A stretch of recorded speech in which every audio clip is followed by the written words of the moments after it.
Hey YouTube, Madam Roy back again. Well, having a little treat for you guys.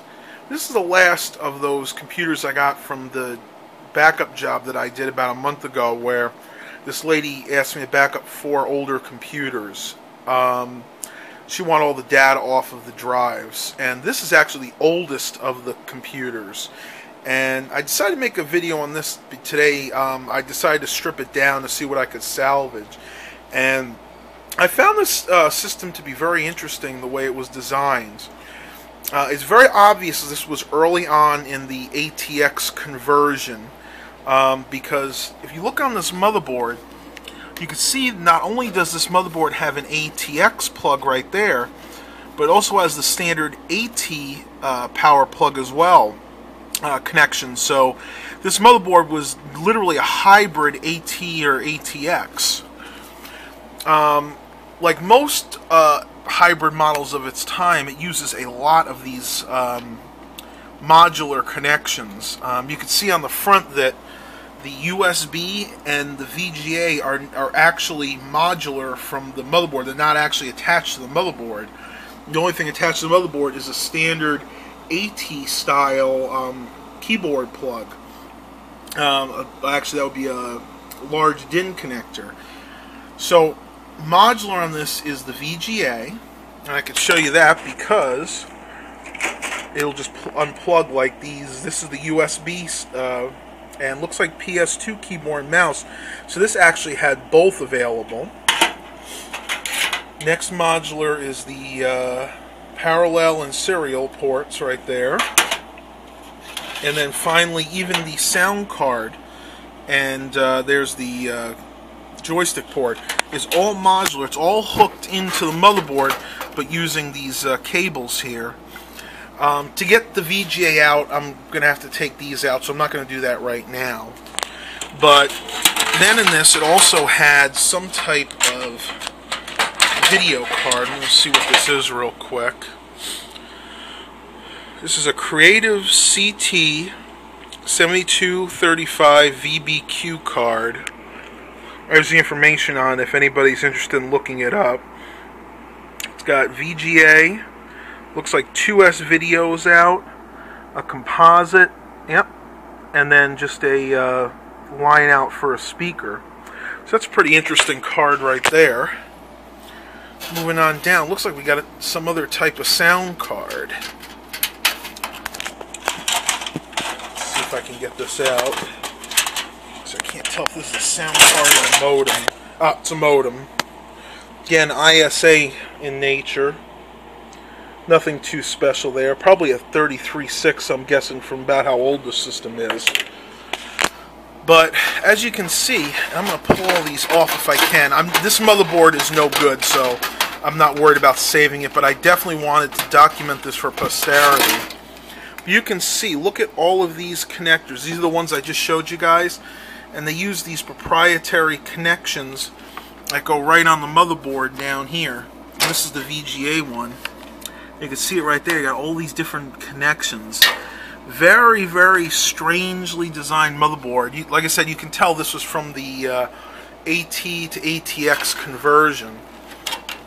Here are the IDE cables. These are pretty standard. This is the floppy cable and the IDE cable. Looks like it did have a connection on the cable for a 5 1/4 inch drive. That's what that top one is right there. Let's see if I can get that apart. Right there, that's for a 5 1/4 inch drive. Put those on the ground real quick. And the last cable is from the hard drive to the motherboard, another IDE cable. So yeah, a lot of cables have come out of this computer for sure. Let's see what we got in here. I know for a fact the CPU in here is a Celeron. You can see right there. I believe this was about 300 megahertz. Memory in this, it takes PC100. It has like, I think it had like 96 megabytes of RAM. Down there are your 2 IDE connectors. Let's see what this is. This is an AMI BIOS in here. BX Pro PC100. That must be the memory controller right there. Very interesting motherboard. I've never seen it. I've never seen one like it, not in a very long time. Like I said, you can see it. It definitely harkens back to the AT days with that full-size keyboard connector, but then had module PS2 connections on it. Hard drive is nothing special. I don't think it was original though. I believe it's like a 20 gigabyte Maxter drive. Then, if you look on the front of this, on top here, it's got a Creative 6X DVD-Rom, just a regular 1.44 megabyte floppy, and 36X CD-ROM. Nothing special on the front. I do remember these cases from back in the day.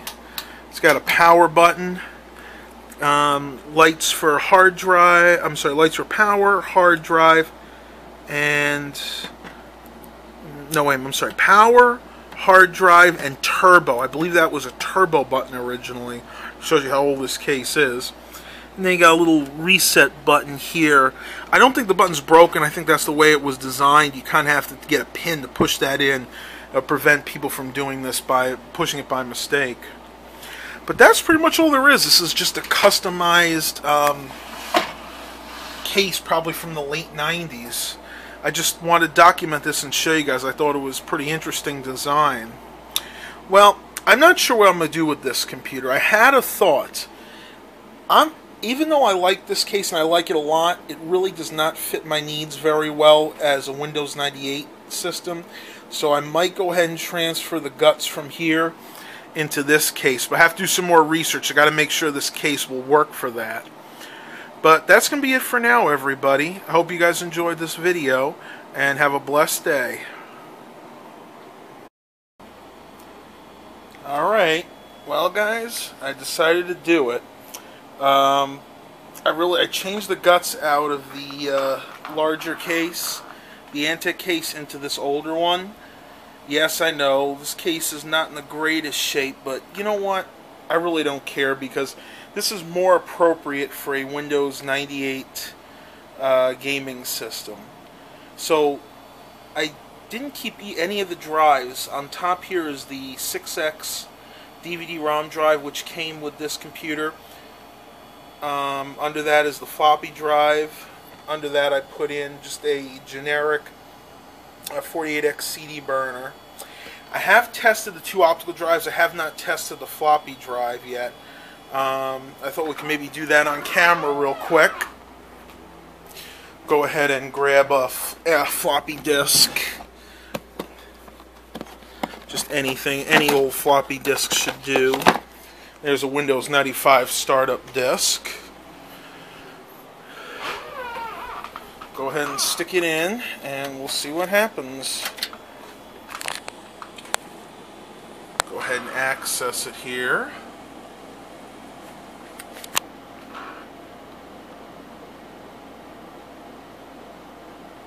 Just trying to read it.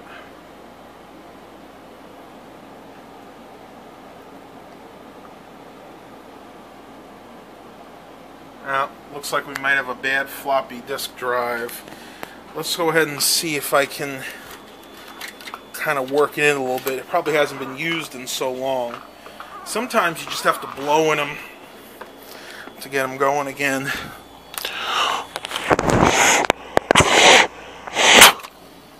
And then of course putting the disk in and out a few times can work too.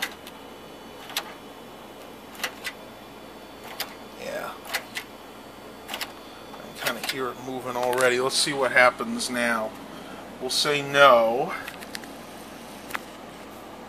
Go ahead and double click again. There we go. Probably just had a little piece of dust on the head. I'll go ahead and open a file real quick just to make sure it is reading.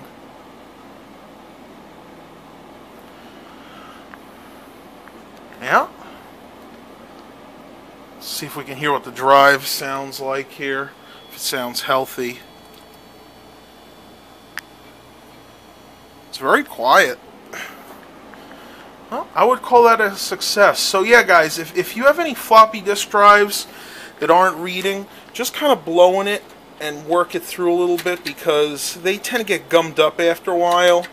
So by putting the disc in and out, you'll definitely clean the head up. We'll just try to do that one more time. Yeah, there we go.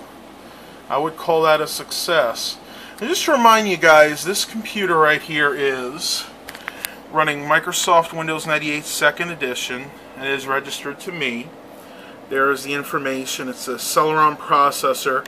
It's a 466 megahertz and 191 megabytes of RAM. As far as I know, that is the max amount of RAM that can be put in this board. That is, I'm trying to think, that's a 128 and 232s. But I tried putting if I try putting any more in there, the board will not post. So I'm assuming that's the most that we can put in here. So I would call a successful transformation. I have the power button working and the power light. The hard drive light and the reset button were not used on the old compact, so there's really no way to hook them up, but that's fine. I really don't need it. Alright, so that was the change. We'll go ahead and shut it down. Those are the changes I made to my Windows 98 gaming system. Hope you guys enjoy this video. Have a blessed day, everybody. Must turn the computer off.